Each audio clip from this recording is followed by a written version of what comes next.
gravar agora. E aí, eu gostaria que vocês me confirmassem se vocês estão conseguindo visualizar esse PDFzinho que tem aqui. Sim, estamos.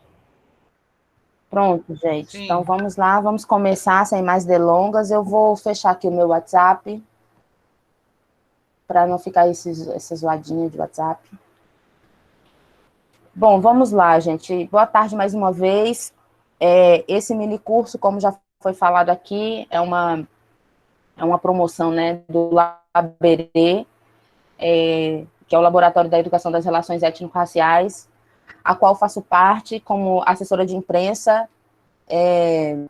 mas também como pessoa participante, não só na assessoria de imprensa ou comunicação, né, mas como pessoa que estuda também as relações étnico-raciais, né, o meu campo de pesquisa no doutorado, eu também estudo, de certo modo, biografias, né, que eu estou realizando de pessoas não tão conhecidas como os autores que a gente tem na tela, né, os autores que a gente tem nas telas da exposição, mas pessoas que são estudiosas da educação das relações étnico-raciais também. Eu faço doutorado no Centro de Educação, também fiz mestrado no Centro de Educação, minha formação é jornalismo, faz um tempinho já que eu sou formada em jornalismo, mas migrei para a área de educação, e é onde também estou me formando, estou fazendo uma segunda graduação para ter uma mesma linha, né? Uma mesma linha de raciocínio pedagógico, digamos assim. Então, esse mini curso é elaboração de artigos jornalísticos e nivelamento textual. Então, por que são artigos jornalísticos e não artigos científicos? Primeiro, porque os artigos jornalísticos, eles são visualizados muito comumente por nós, e às vezes nós nem sabemos se aquele artigo, se aquela reportagem, se aquele material está condizente com um material jornalístico, e às vezes nos pegamos até repassando fake news como se fosse um material jornalístico. E fake news não é jornalismo, é um desserviço à população, e a gente vai falar um pouco disso também, né? E por que nivelamento textual? É nivelamento textual porque foram convidados também para participar desse minicurso pessoas a partir dos 16 anos e que vão prestar o Enem. E aí também é uma dica para os professores que vão, que dão aulas na educação básica, no ensino médio, para também ensinar esses alunos a destravar, né? A destravar, porque muitos de nós temos dificuldade em escrever a nossa redação do Enem. Então, aí vão ter, assim, e vocês também podem colaborar se tiverem dicas e como funciona na sua escola, e como está funcionando com seus alunos. Também pode aqui socializar, tá? Que aqui ninguém é o dono da verdade, falando de um pouco da minha experiência no jornalismo, né? Eu trabalhei em TV, em rádio, em redação, trabalhei online, fiz assessoria de imprensa, então eu passei por quase todos os canais, os meios de comunicação na área de jornalismo, e aí agora, migrando para a educação, eu dava aula de jornalismo para crianças e adolescentes e jovens de uma ONG, justamente para ensiná-los a compreender como é uma redação do Enem, que ela é muito mais próxima do jornalismo do que a gente imagina, né? Então, esse mini curso de elaboração de artigo jornalístico, o objetivo de disseminar o método jornalístico de escrita, que não é um método difícil, não. O intuito segue no propósito de nivelar textualmente todos os interessados. Escrita de redações dissertativas argumentativas, que é também utilizada no Enem. Os participantes desse minicurso poderão se inscrever no concurso textual Autoria Negra na Construção do Conhecimento 2020, que mais para o final a gente fala mais sobre esse concurso, tá? Os vencedores do concurso serão anunciados na aula de encerramento do programa LABERê 2020, que vai acontecer no sábado, com a professora Petronilha, tá? E aí, mas a gente fala um pouquinho mais, tanto da aula como desse concurso. Então, quais foram os gêneros que eu selecionei para a gente discutir aqui nos 2 dias? Foi a coluna e o artigo de opinião. Então, hoje, a gente vai se deter na resenha e na coluna. A gente vai ver o que são e quais são as diferenças entre as duas e como é que é a estrutura textual, como é que ela funciona. Aí, como eu não estou vendo vocês, se vocês tiverem alguma pergunta, vocês podem abrir o microfone e conversar e falar. E aí, na hora, eu paro para responder, se eu souber, né? E aí a gente pode até debater sobre a dúvida. Outras pessoas também podem ajudar, porque eu não estou conseguindo ver vocês, tá? Então, vamos falar da resenha. Primeiro, o que é uma resenha, né? Eu sei que a gente escuta muito falar, principalmente no rádio, né, sobre as resenhas do futebol, né?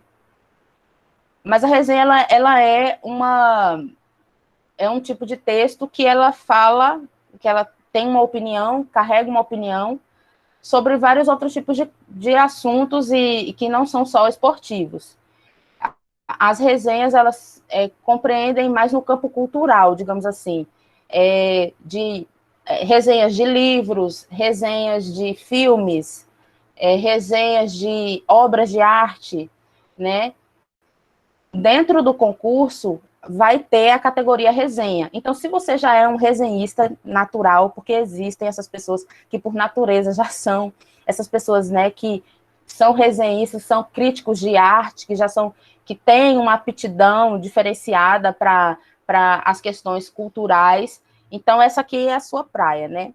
Essa e outras, né? Essa é a sua praia e outras também poderão ser. Então, a resenha é um texto crítico que tange as esferas culturais e esportivas. No geral, é uma prestação de serviço que mede a qualidade de um produto para os consumidores.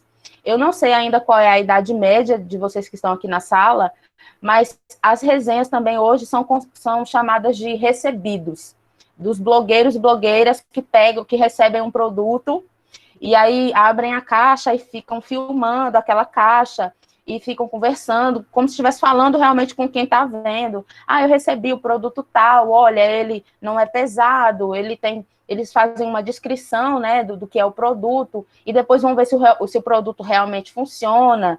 Então, isso é uma resenha, só que hoje é chamado de recebidos, né, nessa era digital. Então, é isso, eu acho que vocês conseguiram anotar. Como é a estrutura de uma resenha? Primeiro, você vai selecionar do que você vai falar. Se vai ser uma obra de arte, se vai ser um filme, se vai ser uma música. Você vai falar sobre um podcast, sobre o que você vai falar. Você vai escolher sobre o que é que você vai falar. E você vai situar o leitor, né? Você vai contextualizar aquele produto ou aquela obra, enfim. Né? Você vai dizer quando foi produzido, sob qual contexto histórico e geográfico aquilo foi produzido, se foi um filme, o que estava acontecendo no mundo quando aquele filme foi lançado, quais os outros filmes que estavam sendo lançados na mesma época, né? Assim você vai contextualizar. E você vai fazer isso em 5 linhas, ou seja, um parágrafo. Quando eu chamo um parágrafo aqui, gente, um parágrafo dentro dessa estrutura toda do jornalismo, um parágrafo tem 5 linhas. Né? Dificilmente você encontra um parágrafo maior ou menor, porque se for menor, é uma manchete, ou o título da matéria, né? No geral, uma manchete, né? Se for menor que 5 linhas, é uma manchete. Né? E se tiver uma linha só, é o título. Então, um parágrafo tem 5 linhas em média. Então, depois que você trouxe essa informação mais contextual do que é esse produto, do que é essa obra que você está analisando, aí depois disso você vai fazer uma descrição do conteúdo. É tipo um resuminho mesmo do que é o conteúdo em si. Então, se a gente está falando de um filme, por exemplo, a gente vai ver, vai descrever, a gente hoje chama também de spoiler, né? Vai fazer um resumo do que é realmente o filme, porque para você criticar, para você fazer uma resenha, você tem que assistir, né? Então você vai ter que contar a história de uma pessoa que chegou em tal lugar, e vai reproduzir um pouco do que é realmente aquele conteúdo, tá? E mais uma vez em um parágrafo. Depois que você fizer isso, essa descrição desse conteúdo, você vai fazer a sua análise. Então, eu acho que essa é a parte mais... não é difícil, como eu falei antes, não é uma coisa difícil de se fazer, mas é algo que as pessoas não conseguem fazer muito, que é criticar sem ofender, né? Porque até se você ofender, você pode ser processado. Então, não é legal ofender pessoas, né? Quando você for fazer a análise de um conteúdo, você não pode causar problemas com relação à moral do autor, né? Daquela obra. Então, as perguntas-chave para você ter uma boa análise crítica é: qual a relevância dessa obra, na sua opinião? Qual público foi atingido de fato com aquela obra? Qual o impacto a obra teve na sociedade, na sua opinião? Então, para você ter esse dado, você precisa também perguntar às pessoas. Você precisa também perguntar se mais alguém assistiu. Você precisa saber se o público-alvo que foi atingido está satisfeito ou não com aquilo, para você também dar uma opinião mais global do que é aquele produto, né? E, assim, não é só achar ruim, pronto, é horrível, como tem críticos gastronômicos que são chamados de carrascos porque não gostou daquela comida e pronto. Mas aquela comida tinha um conceito, aquela comida tinha um público. Então, será que o público, no geral, ficou insatisfeito com aquele tipo de alimento, né? Tem que se observar toda ao redor, né? Não é só a sua opinião e pronto. Agora, é claro que se você não gostou de determinada coisa, você não vai mentir para agradar, né? Que também não existe, né? Você não vai mentir para agradar. Olha, o professor José Luiz. Gente, é meu orientador, vou dar uma pausa só para recebê-lo. Boa tarde, professor.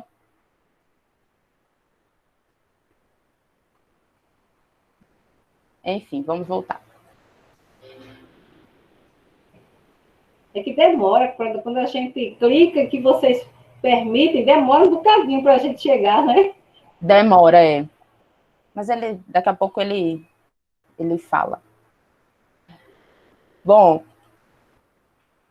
então eu parei na visão, né? A gente não pode também mentir para agradar. Se você não gostou de determinado filme, de determinada comida, e você vai ser crítico, analítico. Tem algum microfone aberto aqui. Obrigada. Daquele produto, você pode dizer que, sob a sua ótica, não foi bom, não é bom. E por que não? Na sua ótica, né? Você tem que também situar o leitor do seu lugar. Do seu lugar. Para você, por exemplo, tem comidas que tem alimentos que são preparados com as cascas, com os talos dos alimentos. Então, normalmente, muitas pessoas não são educadas a se alimentar dessa forma, né? São acostumadas a jogar comidas fora, jogar parte do seu produto alimentício fora, né? Que são as cascas dos alimentos. Então, quando é inserido na sua alimentação um produto que você não tem o costume de comer, você pode até achar o paladar diferente, né? Pode não gostar muito, pode não aderir àquilo. Então, você tem que também situar, para você ser um bom resenhista, você tem que situar a partir do seu lugar, né, da sua posição, o porquê que você não se agradou daquele alimento, né? E isso não é errado, isso só é você ser você mesmo, né? Sem também ofender, né? Sem ofender as pessoas. Bom, na resenha, quando você for partir para a conclusão, você diz se você recomenda ou não aquele produto, aquele filme, aquele alimento, aquela vestimenta, porque tem críticos de moda também. Se você aconselha que as pessoas visitem a loja, se você indicaria ou não para o público destinado, né? Porque, por exemplo, você também não pode querer indicar uma loja de roupas plus size para pessoas magérrimas, né? Então, assim, tem que haver também um bom senso, né? Assim, agora, óbvio, a partir do seu lugar, a partir de você. A gente vai falar sobre esse lugar de fala um pouquinho mais para frente, ainda hoje. Então, você vai na conclusão dizer se você recomenda ou não esse produto para as pessoas. Se você recomenda, você vai dizer por que sim, e se não, por que não. E mostrar sempre o seu lugar de fala. A conclusão, como é a parte de recomendação, é a parte maior do texto, né? Então, se a gente for contar 1, 2, 3, 4, 5, 6 parágrafos, cada um com 5 linhas, aí esse texto vai ter 30 linhas, né? Porque aqui na análise crítica também são 2 parágrafos. E sempre na construção do texto, de uma resenha, essas perguntas, elas têm que estar na sua cabeça. Se você está sem criatividade, eu nem coloquei exercício de criatividade aqui para a gente hoje, porque eu imagino que a aula não deva ser longa, mas depois eu posso passar para o grupo do WhatsApp vocês depois colocam aí no chat se vocês querem ou não um exercício de criatividade. Aí eu coloco lá mando por e-mail e mando também no grupo que foi formado de WhatsApp. E se você tem uma dificuldade de escrever até sobre a sua própria opinião, pense, reflita sobre o que você gostou, por que você gostou ou não gostou, quando você viu pela primeira vez. São perguntas que você elaborando dentro de si e respondendo, essas respostas é que vão para o texto, né? O problema da gente não conseguir escrever normalmente é porque a gente não sabe refletir. Muitos de nós não teve uma educação que nos ensinou a refletir, né? E o que é refletir? É pensar sobre as nossas dificuldades ou os nossos sucessos. Então, esse exercício de reflexão, para você que quer escrever, ele tem que ser diário. Todo dia você tem que refletir um pouco sobre alguma coisa. É um exercício necessário. Esse exercício de reflexão estimula a escrita, né? E o exercício de criatividade tem vários, mas eu gosto de um em particular, onde você tem que se soltar, tem que sair da caixinha. Mais para frente, depois, eu vejo assim, se vai dar tempo, eu falo melhor para vocês o que é esse exercício, tá? Então, vamos ver aqui como é que funciona uma resenha. Aí eu entrei aqui no link da resenha do filme Pantera Negra, e assim, eu só coloquei esse exemplo de resenha para trazer mais para a nossa realidade, né? E aí, aqui no começo, esse autor aqui, o Ronaldo Gogoni, ele escreveu há um bom tempo atrás, né, quando foi lançado o filme Pantera Negra, e ele dizia na época que era uma promessa antiga da Marvel, né? E aí ele fala um pouquinho do que é, justamente daquela maneira como eu descrevi para vocês. Ele faz uma descrição breve do que é o filme, né? Aí tem um merchanzinho aqui do filme, uma foto. E aí pode ver que ele usou, olha, 2 parágrafos na introdução dele. E uma breve manchete de uma linha, uma chamada, né? E aí ele começa o texto propriamente. E aí ele fala da trama, e ele fala que é um dos filmes, um dos eventos, um evento maior do que o lançamento do filme Capitão América Guerra Civil. Então ele já vai fazer um comparativo entre os filmes da Marvel. Então, ele já levanta um outro dado, já levanta uma outra bola, que é um outro filme. E aí, quando a gente pensa em Capitão América, que é um filme muito, muito bem produzido, nos faz entender que o filme Pantera Negra vai ter muito mais design, muito mais estrutura, muito mais beleza. do que o filme do Capitão América, né? Beleza que eu quero dizer é beleza de fotografia, beleza de insights, beleza de atores, enfim. E aí ele fala um pouco do set não, ele fala um pouco do filme, né, de como que vai ser o filme,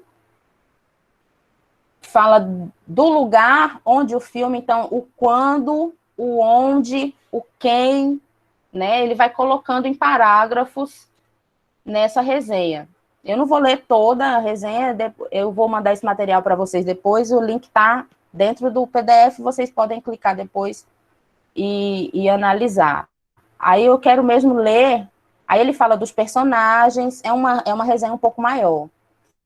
Eu quero ler a parte final dele, aqui a conclusão, que ele fala que Ryan Coogler, que infelizmente faleceu, né, apresenta uma aventura sólida, com momentos divertidos, mas, acima de tudo, Pantera Negra é um filme sobre trilhar novos caminhos. T'Challa pagará um preço alto pelos erros dos monarcas passados e dele próprio, de manter uma política isolacionista e não se envolver com os assuntos externos, se recusando a compartilhar seus maiores bens com o mundo. Wakanda é de tirar o fôlego, fazendo jus à versão dos quadrinhos de uma sociedade mais alienígena do que humana, de tão avançada, mas ainda atada às tradições africanas que lhe dão uma forte identidade. Então, assim, ele traz aqui nessa conclusão um antagonismo. Ele, primeiro, coloca as tribos indígenas, ou as tribos africanas, não sei se tribo nesse caso, ou etnia, não sei falar com certeza, com precisão, como são tão avançados que nem parecem seres humanos, né? Parecem ser extraterrestres. Então, as brincadeiras, a gente tem que também medir e pesar o que a gente vai falar numa resenha, né? Assim, obviamente, eu entendi que ele quis valorizar o futurismo em tradições africanas. Mas toda palavra deve ser medida quando se trata de críticas, certo? E aí ele fala que os personagens são excelentes, as cenas de ação são muito boas, o vilão rivaliza com o Abutre, não sendo bidimensional e com uma série de nuances que o fazem entendê-lo e até simpatizar com ele. No fim, Pantera Negra é o melhor filme do MCU, uma história sobre corrigir erros do passado e seguir rumo a um futuro grandioso, quer dizer, pelo menos até Thanos, né? Que aí no final ele já chama para outro filme da Marvel, que os Vingadores Guerra Infinita, que foi lançado um tempo depois, né? E que os Panteras Negras também aparecem nesse filme, Os Vingadores. Então, para você ser um crítico de cinema, você tem que ter uma noção bem holística das criações cinematográficas ao redor daquele mesmo filme, né? Ele citou outros filmes, falou de outras coisas que não são do filme propriamente dito. Então, essa visão de mundo para quem vai fazer resenha, ela é necessária, tá? Vocês têm alguma pergunta sobre essa parte propriamente dita? Vou olhar aqui no chat. Os slides vão receber, sim. Vocês têm, pessoal, alguma pergunta para fazer sobre essa exposição agora, dessa área? Que a gente já vai pular para a próxima parte. Tem diferença de resenha, essa que você fala, e a resenha acadêmica?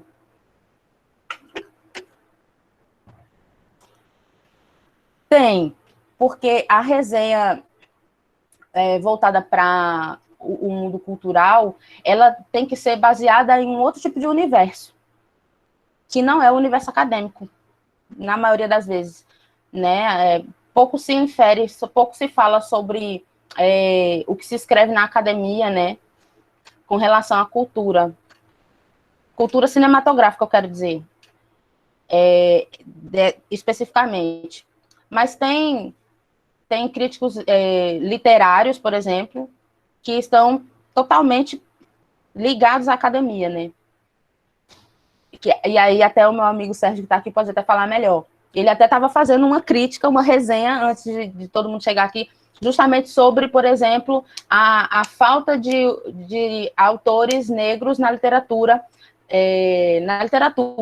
assim, até na própria formação das pessoas de letras, não se fala muito sobre escritores negros na literatura, e africanos. E por quê? O que está acontecendo? Por que isso não flui dessa maneira? E isso é uma crítica, e é baseada numa relação formativa acadêmica, né, da graduação. Então, as resenhas, por exemplo, futebolísticas, elas quase nunca vão falar, por exemplo, da parte do que se aprende nos cursos de educação física, né, que deveria ser uma coisa bem relacionada, né, entre ambos, e que muitas vezes não é. Por exemplo, os esportes de alto rendimento tem pouquíssimas resenhas sobre os esportes de alto rendimento. E por quê? Porque os esportes de alto rendimento estão muito mais ligados a um outro público, né? E assim, isso é uma visão de quem trabalhou com esporte, tá? Eu trabalhei fiz jornalismo esportivo durante um tempo, que hoje sempre foi assim, né? O Emerson ficou com dúvida na estrutura propriamente dita. Tá, eu vou voltar aqui para mostrar para você, Emerson. A estrutura é assim, você começa o primeiro parágrafo falando sobre informações sobre a obra, tá? Recapitulando. O primeiro parágrafo... Não, Tulane, eu estou falando, licença. Tulane, era a estrutura da resenha acadêmica e da resenha cultural. Era isso, sim, sobre essa estrutura das duas. Entendeu? Tá. Olha, primeiro você explicou muito bem a estrutura e eu compreendi. Joia. Tá, então tá, vê. A estrutura da resenha acadêmica, ela é maior. Uma resenha de um livro, por exemplo, ela tem que ter, no mínimo, uma média de 5 laudas. Diferente de uma resenha cultural que tem que ter, no máximo, 2. No máximo, 2 laudas. Se você está escrevendo para um site, isso ainda é bem menor. Porque as letras ali são grandes, você dá a impressão que o texto é enorme, e tem fotos e tudo, então você dá a impressão que o texto é grande. Mas quando você vai escrever para site, o texto é menor ainda, eles colocam as letras maiores, e o texto ele é bem condensado. E a estrutura em si de uma resenha de um livro ou de um texto denso, com robustez teórica, ele exige uma elaboração muito maior do que... Agora, não é desmerecendo, tá? Nem a produção cultural, nem a resenha dessa produção. É só mostrando a estrutura que é diferente. Por exemplo, tem revistas científicas que não aceitam resenhas que tenham menos de 5 laudas, né? De 5 laudas, de 5 a 10 laudas. Então, assim, exige uma compreensão também do leitor daquele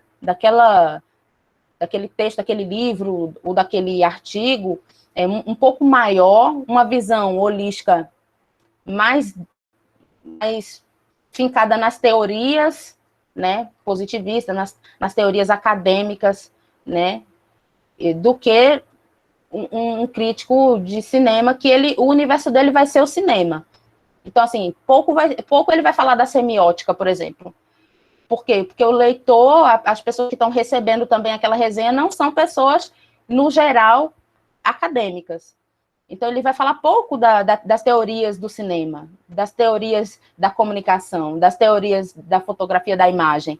Ele vai falar pouco disso, né? E aí o Luciano pode fazer uma pergunta, Luciano. Pode ser, sim. Oi, boa tarde a todos. Me veio aqui uma reflexão, na verdade, acho que não é nenhuma pergunta, é mais uma reflexão, e foi perfeito você falar sobre a questão dos blogs, né, dos blogueirinhos, vamos dizer assim, né, dos youtubers.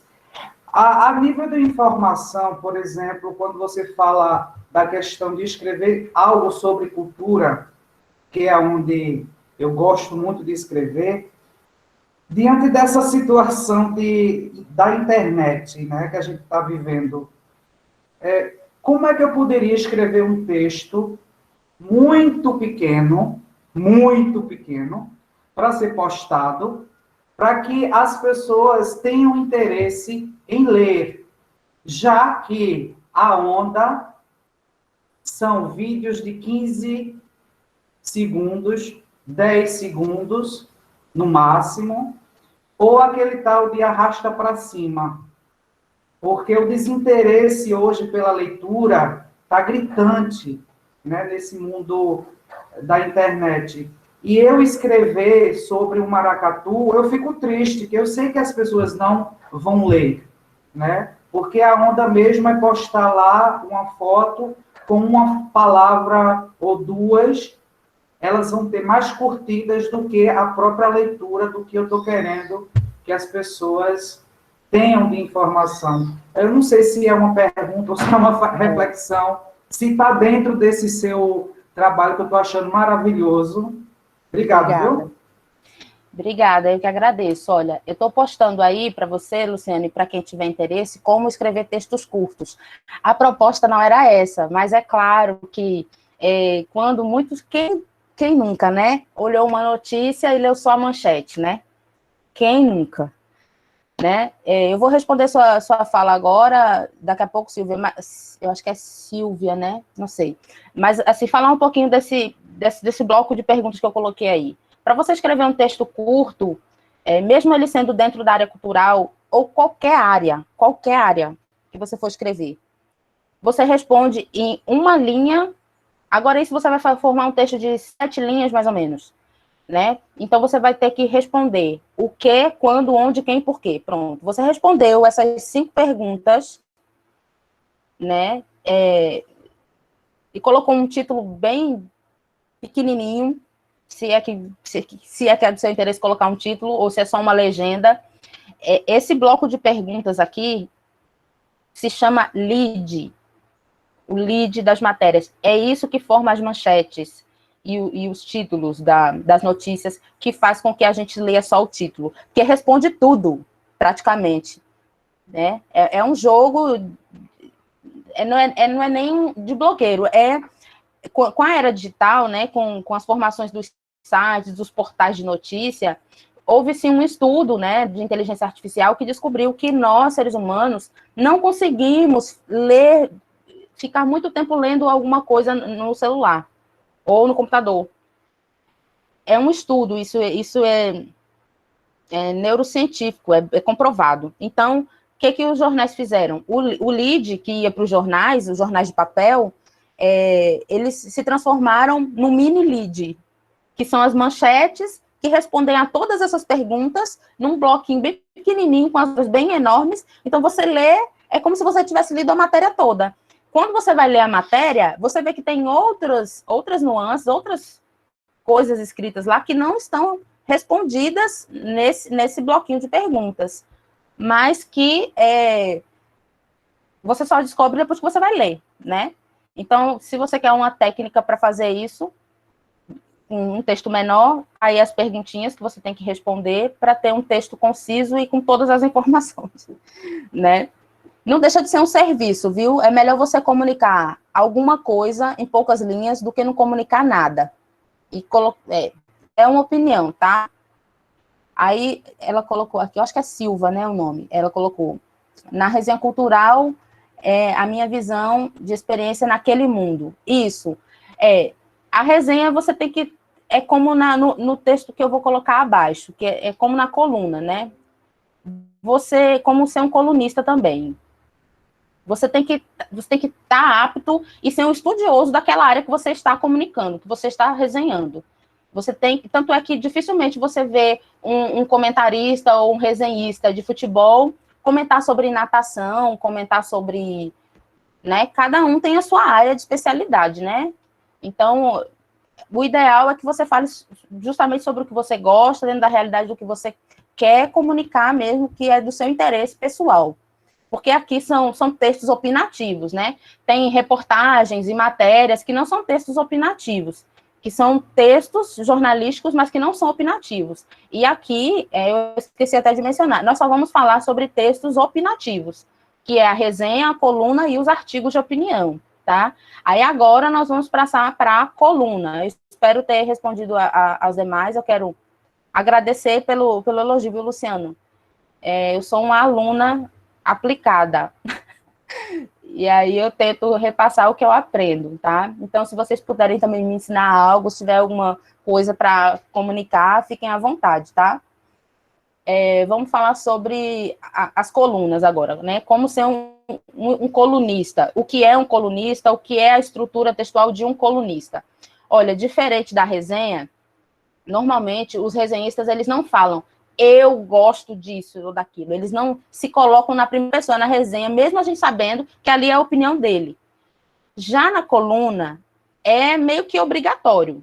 É obrigatório. O colunista, ele tem que falar, ele tem que assinar a matéria dele. Ele tem que falar, essa é a minha opinião. Inclusive, os sites, os jornais, quando tem um colunista, eles até mencionam que a opinião do colunista não é a mesma opinião do editorial, da empresa, não é a mesma coisa, né? São coisas diferentes. É uma pessoa que tem uma opinião dentro daquele jornal, dentro daquela mídia. Agora, é claro que subentende-se que esses colunistas, eles são convidados a serem colunistas porque têm uma opinião, pelo menos, similar com aquela empresa, né?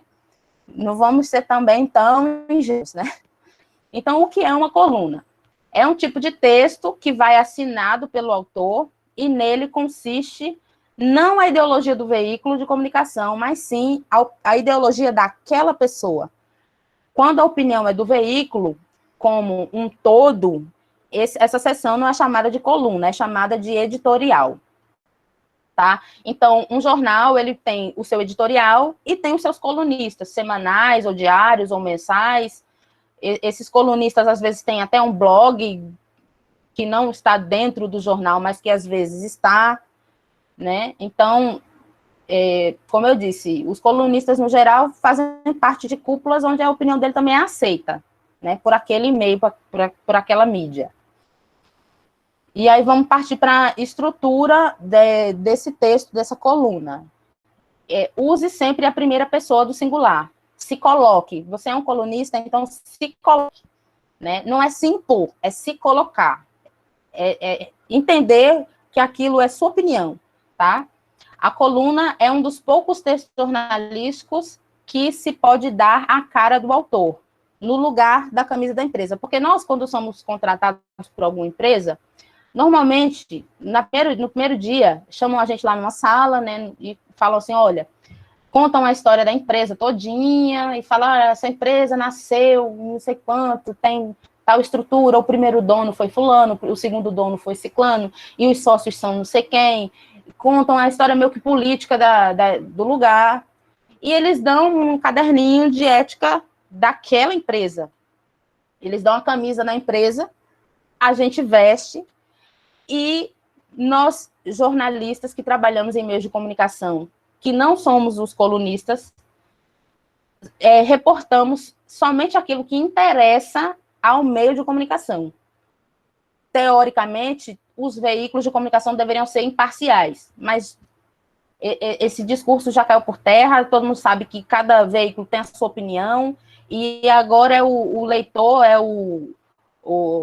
a pessoa que decide, né, é o espectador que decide se ele vai assistir tal canal, se ele vai ler tal jornal. Não existe mais aquele negócio, eu vou ler todos os jornais, porque todos os jornais têm opiniões imparciais. Não, talvez um tempo, em alguma década, isso pode ter existido, mas atualmente esse discurso ele não cola mais. Todo mundo sabe que quem assiste a Globo tem uma opinião, quem assiste a Record tem outra opinião, quem assiste a Band tem outra, e assim sucessivamente, né? Então, cada um escolhe aquilo do que quer ser alimentado, tá? Então, você pode escolher ler um colunista de tal jornal ou ser um colunista de tal jornal porque você coaduna com a ideia daquela emissora, daquele local, certo?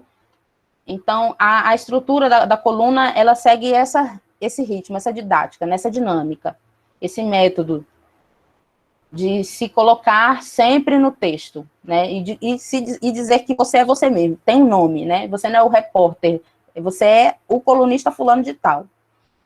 Então, colunista, fique ligado em outros colunistas. Por quê, né? Você não pode ficar por fora também das opiniões dos outros, só porque você tem uma opinião forte, formada, que você não vai ouvir a opinião dos outros, né? Então, fique por dentro das opiniões das outras pessoas e apenas saiba se sua opinião é sua mesmo, ou se você está sendo influenciado por outras opiniões, por outras forças, né? E por que eu digo isso? Porque tem pessoas que não nasceram para ser colunistas, gente. Tem pessoas que têm opinião muito frágil, não consegue segurar a ideia firme. Acontece, né? Isso acontece. Que não consegue ter uma opinião e seguir com ela até o fim, né? E tem pessoas que também não conseguem se convencer de que estão errados. Ninguém convence aquela pessoa, está errado. Não convence.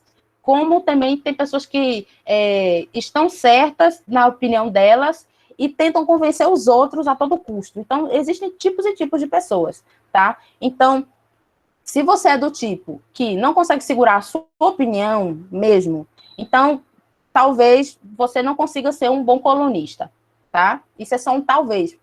Não posso também ter certeza, né? Toda. Boa tarde, primeiramente, né, pessoal?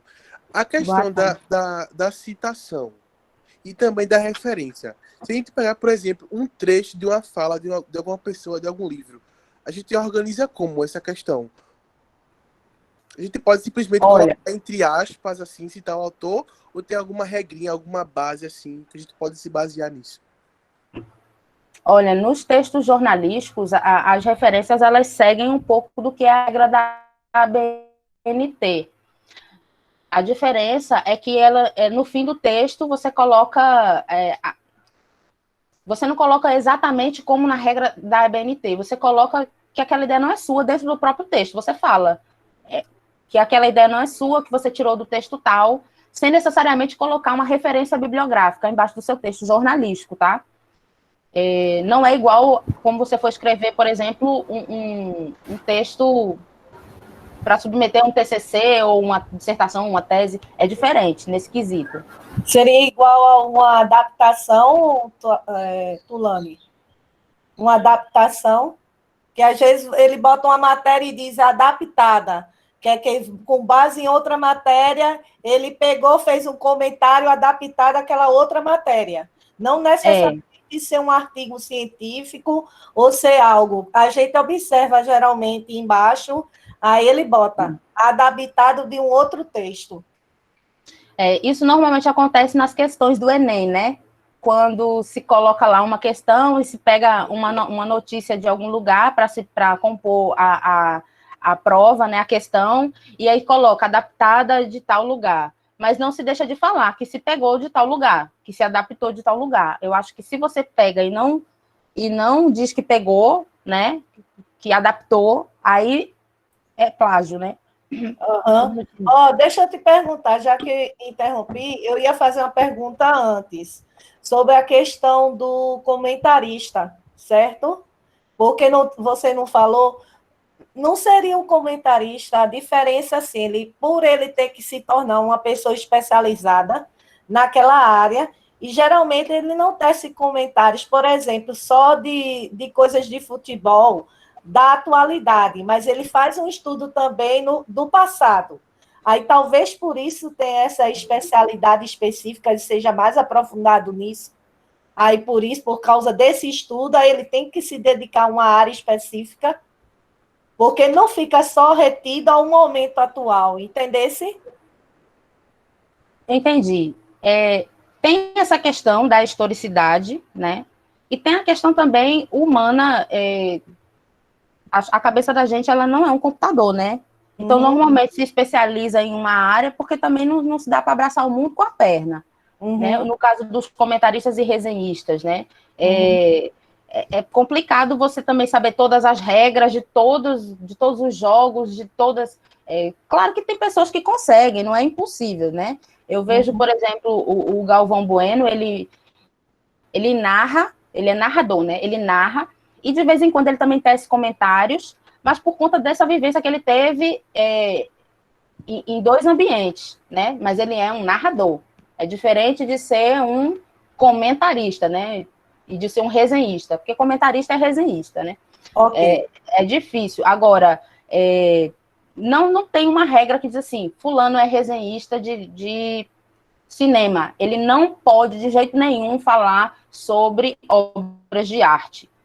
Não existe uma regra. Agora, as pessoas entendem também as suas próprias limitações, né? Entendem que tem que ficar em algum ambiente que é mais confortável para ela memorizar, lembrar, até essa questão histórica que você mencionou. É difícil a cabeça da gente não é, né? Uma máquina que você clica um botão e, pum, lembrei, né? A gente tem limitações, e talvez por isso os resenhistas sejam limitados em determinadas áreas. Obrigada, viu? Nada. Alguém mais quer fazer alguma pergunta? Eu vi que tem aqui no chat, e aí talvez fique muito... Eu não consigo acompanhar tudo. Aqui, então, comentarista é um resenhista especializado. É porque não chama, eu vou chamar o resenhista fulano de tal, né? Mas o comentarista, no geral, ele é um resenhista, sim. Ele está ali dando um pouco da opinião dele, descrevendo o ambiente, historicizando. Sim. Eu prefiro mesmo. Ó, Elisama, boa tarde, meu bem. Eita, tudo bem, não tem problema não. Vamos seguindo, que ainda tem um pouquinho de assunto aqui. Tá quase acabando já, gente. Então, a estrutura de uma coluna, ela é similar, é um pouco parecida com a da resenha, tá? Só que você tem que descobrir que tipo de colunista você é. Se você é uma pessoa que é mais humorista, se você é sarcástico, se você é dramático, se você é romântico, você tem que ter essa pegada e seguir com ela. Você não pode ser bipolar, né? Os colunistas, eles têm uma coerência de vida na escrita, né? De vida de escrita, né? Então, dificilmente você vai ver um colunista que uma hora ele tá super achando tudo engraçado e outra hora ele tá com raiva do mundo, né? Normalmente ele tem uma linha de raciocínio, de escrita, e ele segue com ela, né? E aí depois eu vou falar por que eu tô falando essas coisas com relação ao nosso concurso, né? E onde é que essas coisas vão se encaixar no concurso. E por que se traçou essa meta, né? Dessas escritas. Então, antes de você começar a escrever, você que quer ser colunista, ou você que já é colunista e está aqui só pegando um spoilerzinho, faça enquetes sobre o que acham da sua opinião antes de você publicar o texto. Se você conseguir continuar com a mesma opinião depois de ouvir algumas outras pessoas, você é um colunista. É aquela questão da opinião que muda, né? Se você, depois que algumas pessoas até se chocaram com a sua opinião, nossa, você pensa isso, e você disse, eu penso isso, realmente. Não, se você está tranquilo com aquela sua opinião, então, siga em frente, publique seu texto. E escolha falar sobre assuntos que você consiga articular. Articular resoluções. Por exemplo, você não pode querer falar do racismo se você não entende o que é o racismo, se você não tem resoluções para isso, né? Você não é que não pode, mas não deve, né? Porque se você for indagado, se você for questionado, porque esse risco os colunistas sofrem, eles dão lá o nome deles, então eles podem ser perguntados sobre a respeito do texto que você escreveu, e você não pode ser pego na sinuca de bico, não. Você tem que ter controle sobre todo o pensamento que você colocou no seu texto, né? O controle não sobre as pessoas, mas o controle sobre si próprio, né? E você não pode também, porque você não tem uma resposta para dar a alguém, você não pode também ofender a outra pessoa, né? Não pode causar esse tipo de problema, porque aí você pode ser processado e etc. Então, aí é onde entra o lugar de fala. Então, se você quer falar sobre política e sobre algo que acontece na política, tenha um chão firme, um lugar firme de articulação.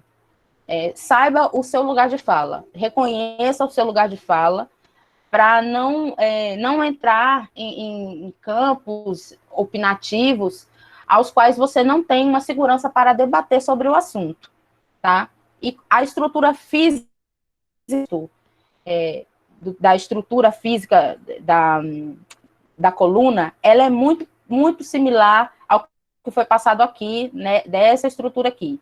Informação sobre o que você vai falar, descrever o conteúdo que você vai falar, fazer a análise crítica daquele conteúdo e concluir, tá? Agora, tudo isso sabendo o seu lugar de fala, o seu tom, o que as outras pessoas estão falando sobre isso, se colocando, fazendo enquete sobre o assunto que você escreveu e saber se você está seguro com relação ao que você escreveu, tá? Por isso que não tem muitos colunistas, assim, no meio jornalístico, porque é muito difícil se impor em ambientes jornalísticos quando a sua ideia é ao contrária ao meio de comunicação que está te convidando para fazer parte. Você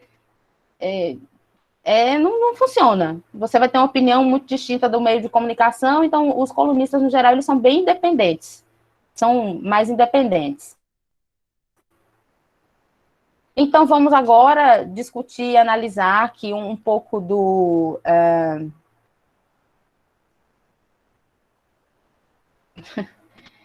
Bom, sobre essa questão da opinião para ser colunista, levar a opinião até o fim. Então, fiquei um pouco bolado. A gente vive em uma época em que a opinião é algo muito valorizado em detrimento dos conhecimentos científicos. Então, é bom ter opinião, mas é interessante estar aberto a mudar de opinião ou alterar algo, quando você percebe que está errado de alguma forma ou em algum ponto. Olha, isso, humanamente, Wagner, você está certo. Mas vamos falar, então, das pessoas que acham que a Terra é plana. Elas têm a opinião delas, dificilmente elas mudam, né? Eu ainda não vi nenhum terraplanista dizendo que a Terra é redonda, mudou de opinião, de repente, tal. Eles levam a opinião até o fim, publicamente. Talvez, no ambiente familiar, eles podem rir milhares disso e podem até dizer, eles acreditaram mesmo que eu achava que a Terra era plana. Mas, publicamente, eles batem o pé e é isso mesmo e acabou. Mesmo a ciência comprovando que não.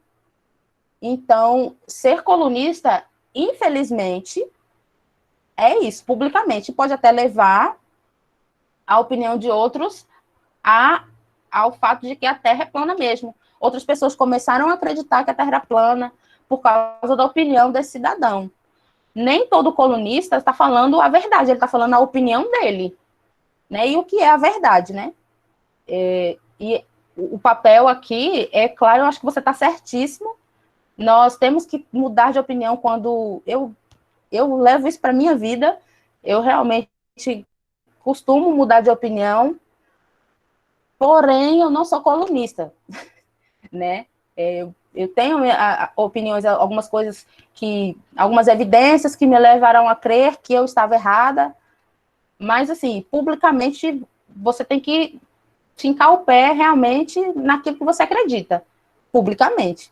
É diferente da nossa vida pessoal, né? E aqui eu estou falando realmente de textos que são publicados, textos que vão para a mídia, textos que são lidos por outras pessoas, né? Agora, se você publicamente quer mudar de opinião, você tem que seguir com a outra também. Você não pode ficar lá e cá, né? Você não pode ser uma pessoa, como eu falei, bipolar. Você tem que ter uma opinião e seguir com ela. Isso se você quer ser um colunista, tá?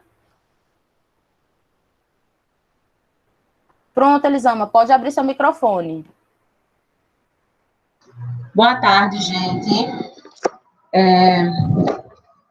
Sobre essa questão da mudança de opinião, eu penso o seguinte, né? A pessoa, existem linhas mestras, não é, que vai orientar essas opiniões, esses textos, né? Então, por exemplo, um colunista que é marxista e que ele escreveu a vida inteira a partir de uma perspectiva marxista. Então, é muito difícil, eu acho que ele perderia a credibilidade e perderia, inclusive, até o público que o lê, que o segue, se depois de um tempo ele passasse a escrever e dissesse que não é mais marxista, por exemplo. Então, quando se trata de um terraplanista, não é só o fato dele acreditar que a Terra é plana. Existe toda uma questão por trás disso, de defesa de uma linha, não é, de pensamento, de uma linha teórica. Então, se o cara é terraplanista e no outro dia vem dizer que a Terra é redonda, então significa que ele mudou a perspectiva da vida dele. Então, essa pessoa, sinceramente, eu ficaria um tanto quanto insegura de ler os artigos, as colunas dessa pessoa. Então, uma pessoa, só mais um exemplo, né? Uma pessoa que escreve sobre a economia e uma perspectiva de uma economia solidária, de uma economia popular, participativa, de redistribuição. Aí ele escreve colunas, análises de fatos dentro dessa perspectiva. Então, se outro dia ele escrever uma coluna defendendo o mercado livre, a concorrência, a exploração, meu irmão, camarada, então, assim, não é que você não possa mudar nunca, você tem até uma possibilidade de transitar mínima, em algum ponto, dentro daquela perspectiva que você defende, na minha opinião. Agora, você mudar de água para o vinho, e depois contradizer, e depois se desdizer, aí esse camarada não está preparado para isso que ele se propôs a fazer. Então, qual é a linha mestra? Qual é a perspectiva que você vai adotar para a escrita dos seus textos? Então, por isso que exige desse profissional uma ampla leitura, uma leitura aprofundada dentro dessas macronarrativas, porque ele vai seguir uma. Ainda que ele não explicite, mas vai estar lá no texto dele uma macronarrativa que ele vai seguir. Defende, né, é contra, por exemplo, as pessoas LGBTs. Então, vai estar dito ali de alguma forma, né, no texto dele. Então, eu acho que é isso. Não vou comer uma coxinha. Perfeito, Elisama, é justamente isso. Assim, eu quero até pedir perdão com relação a esse termo bipolar. Não é tirando sarro desse termo, mas eu não consegui, se alguém tiver alguma outra palavra que possa me ajudar, essa questão de mudar da água para o vinho, por favor, coloque aí, tá? É uma retratação, tá bom? E é justamente isso que Elisama falou. Não, é muito difícil que uma pessoa que tem uma opinião tão forte e tão diferente de todas as outras, é porque ela teve uma formação naquilo que a faz ter certeza daquilo, né? Então, é difícil. Agora, claro que tem um ditado popular que diz, ó, fizeram a gente com os pés apontados para frente, mas nada impede que a gente volte atrás, né? O problema não é voltar atrás, o problema é você ser uma pessoa pública e de repente... Gente, isso acontece mais do que a gente imagina, sabe? As pessoas mudam de uma maneira e aí fica um monte de outras pessoas olhando sem entender nada, assim. As pessoas que eram seguidores daquele ser humano ficam, oi, como? Por quê? O que está acontecendo, né? E, assim, a questão da escrita e dessa escrita ser pública, ela é muito importante, ela é muito válida, ela é um serviço, é uma utilidade pública, né? E, assim, durante muito tempo, a escrita matou muitas pessoas, assim, matou no sentido literal mesmo, né? A escrita, a imprensa brasileira, durante um tempo, foi aniquilada e aniquilou pessoas, que hoje é o que a gente chama de cancelamento, né? Por exemplo, vamos citar um exemplo antigo, na época em que Lula era candidato, acho que em 86, eu acho que estava nascendo nessa época, mas eu não lembro a data, eu sei disso por conta do jornalismo mesmo, como a Rede Globo manipulou a entrevista, o debate entre ele e o Collor, se eu não me engano, né? Agora não, Fernando Henrique, o Fernando Henrique, gente, eu não lembro mesmo, porque eu era muito pequena, mas assim, eu estudei que Foi o Collor mesmo, né? Obrigada, Everton. Que ele, tudo que ele falava era editado de uma maneira que, quando foi para o ar, todo mundo odiava o Lula, né? E amava o Collor, né? Então, assim, a gente tem que ter cuidado com a manipulação das informações. Manipulação, eu quero dizer, como a gente manipula ela, como a gente mexe nela, como a gente bota ela para fora, como a gente... Isso é um serviço, é uma utilidade pública mesmo, você não cansa de repetir que o trabalho do jornalista, eu particularmente não trabalho mais em nenhum meio de comunicação, porque eu não abraço nenhuma ideia de nenhum meio de comunicação. Cai fora, não dou conta. Não dá para mim. Porque a gente tem que vestir uma camisa que às vezes não tá afim de vestir, né? E é mais ou menos isso, assim, um campo que o que a gente está fazendo aqui, essa reunião que a gente está fazendo aqui, essa exposição aqui, é para tornar pessoas críticas até do que elas leem e do que elas vão falar também, né? Mas pode falar, André, você quer falar? Queria falar. Às vezes, a gente escreve, eu digo muito para os alunos, a gente tem que ter muito cuidado, porque a gente está escrevendo, não é para a gente, até está escrevendo para o outro. Então, acho que é um erro muito das pessoas isso. E como você é jornalista, eu tinha um tio que era jornalista, aí vivia exatamente na parte de rádio, TV, na parte de edição. Então, quer dizer, ele tinha mania de olhar, de assistir todos os jornais, porque ele exatamente com a mesma reportagem é passada em várias emissoras de TV, rádio, totalmente diferente. Então, ele, como chefe de redação, ele tinha sempre essa curiosidade, né, de ler. E ele disse: as palavras têm poder. Então, se você souber colocar, e tem pessoas que elas usam a palavra de uma forma de manipulação, né, que já tem o poder da manipulação, que ela sai levando os outros se você não tiver cuidado, vai. E tem a questão da linha editorial, né, que às vezes, dentro da imprensa, eu digo isso porque muitas vezes você pode perceber. Aí é uma pergunta, viu, para você também. Eu sei que existe diferença por causa do tempo, mas muitas vezes até as reportagens mesmo no jornal é feito de uma forma, a linha editorial é uma, na TV é posto de outra forma, e às vezes elas perdem até o sentido. Mas a reportagem é a mesma, o tema é o mesmo, então não deveria perder esse sentido, né? Aí isso é influência do lado pessoal de cada um, ou é influência realmente da ideologia, que vamos dizer, que chamam cada linha, né? Tem um nomezinho, que eu esqueci agora, né? Certo, eu entendi o que você quis dizer. Não, na verdade, não é botando culpa em ninguém, não, mas se existe algum culpado, esse culpado, ele não é um só, né? Eles são vários, né? São os donos das emissoras, né? Porque se a gente for analisar, quem são as famílias proprietárias dos meios de comunicação? Isso é muito importante, porque quem está dando a cara para bater são os editores-chefes, são os jornalistas, as pessoas, né? Mas, e por trás disso, quem é que realmente manda na comunicação, nos meios de comunicação? Quem são os donos do meio de comunicação? Né? E por que eles são os donos? E como é que se faz para ser dono de uma empresa de comunicação? Né? Nós temos a TV Universitária, que é estatal, né? Estatal não, é federal.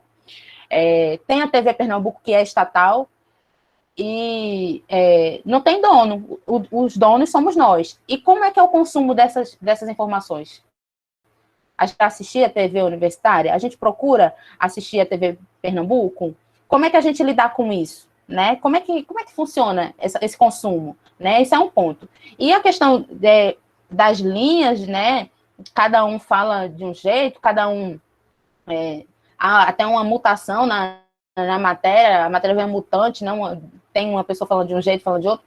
É justamente pela questão de quem é que está financiando aquela matéria ali. Quem é que está financiando, eu digo, é o dono daquela emissora.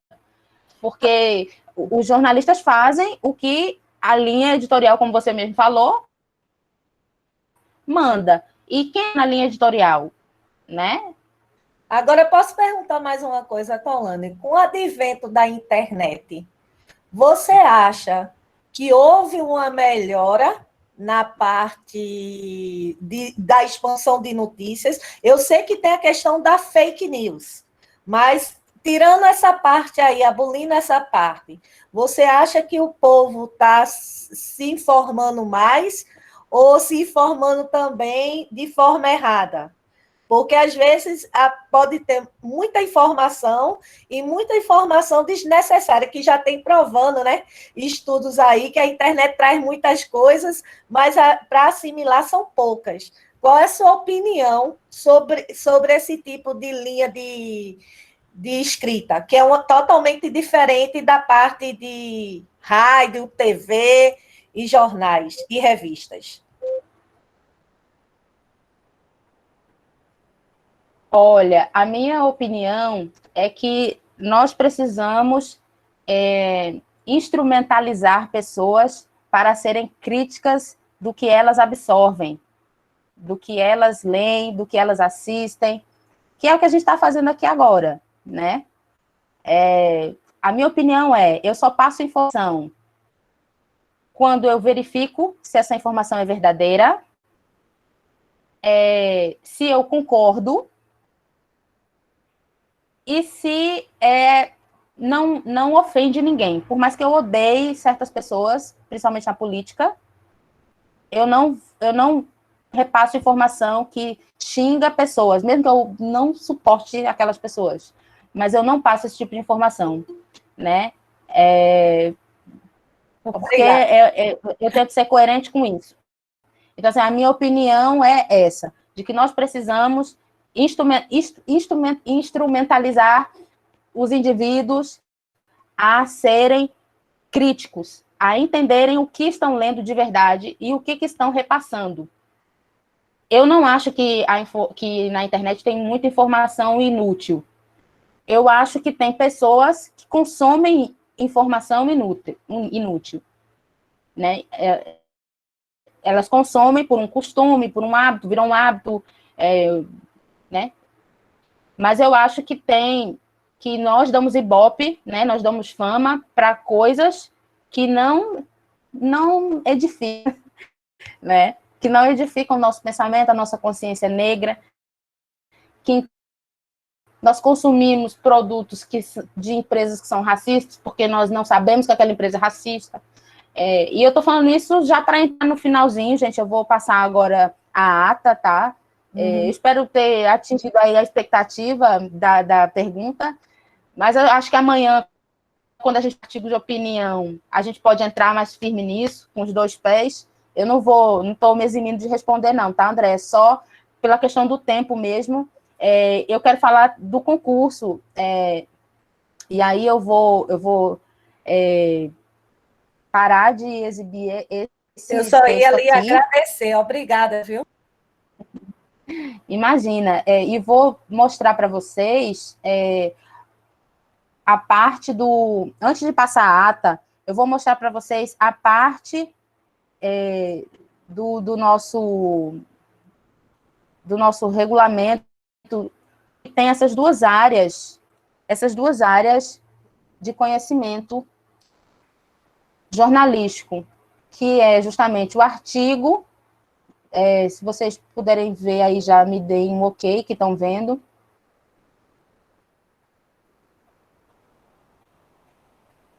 Vocês conseguem ver já? Pronto, então, amanhã a gente vai falar sobre o artigo de opinião, tá? Mas hoje a gente falou sobre essas duas, a coluna e a resenha, que estão lá no regulamento que estão aqui no regulamento do nosso concurso. O tema do nosso concurso é Na política, no cotidiano e na cultura, vidas negras importam. É um concurso que a gente vai receber textos de uma lauda. Então, na minha bio do meu Instagram, tem lá o link para participar desse concurso aqui, tá? Lá tem o regulamento inteiro, você pode ler com calma. Mas aí, o que a gente vai considerar como coluna, né? Que foi o texto falado aqui. textos que demonstrem claramente a sua opinião, né, sobre a política local, nacional e internacional. Então, as colunas, quem quer ser colunista do site do Laberê futuramente, né, e quer participar desse concurso, e quer escrever uma coluna, quer ser colunista, né, manda para a gente a sua coluna, né, tratando, dentro desse tema aqui, na política, no cotidiano e na cultura, vidas negras importam, um texto da sua opinião sobre a política local, sobre a política nacional ou internacional, mas contanto que seja na política, vidas negras importam, tá? E quem for escrever uma resenha, ou de um texto, ou de uma obra de arte, ou de um teatro, de uma cena de teatro, de uma música, um CD, eu nem sei se CD existe mais, né? Mas de um clipe, seja lá do que for que você quer fazer uma resenha, elas têm que estar dentro da esfera cultural. São textos de uma página só, tá? Linhas. Então, se vocês seguirem aquela estrutura que eu coloquei lá, vocês conseguem realizar. E assim, eu estou aberta, quem já se inseriu no grupo, tem o meu contato lá. Quem não se inseriu, não quer se inserir em mais grupo nenhum, não aguenta mais, e quer conversar comigo pessoalmente, o meu Instagram, no meu Instagram também, o meu WhatsApp, lá no link da minha bio, tá? Lá na bio vocês têm várias informações minhas, tá bom? E é isso, gente, eu vou passar para vocês agora a ata, eu vou caçar ela aqui, porque ela tá no meu WhatsApp, e vou passar para vocês. Não deixe de assinar a ata não, tá, gente? Porque é isso que vai garantir o certificado de vocês. Eu vou terminar aqui. Aí, se vocês querem falar alguma coisa, perguntar alguma coisa sobre o concurso, a hora é essa.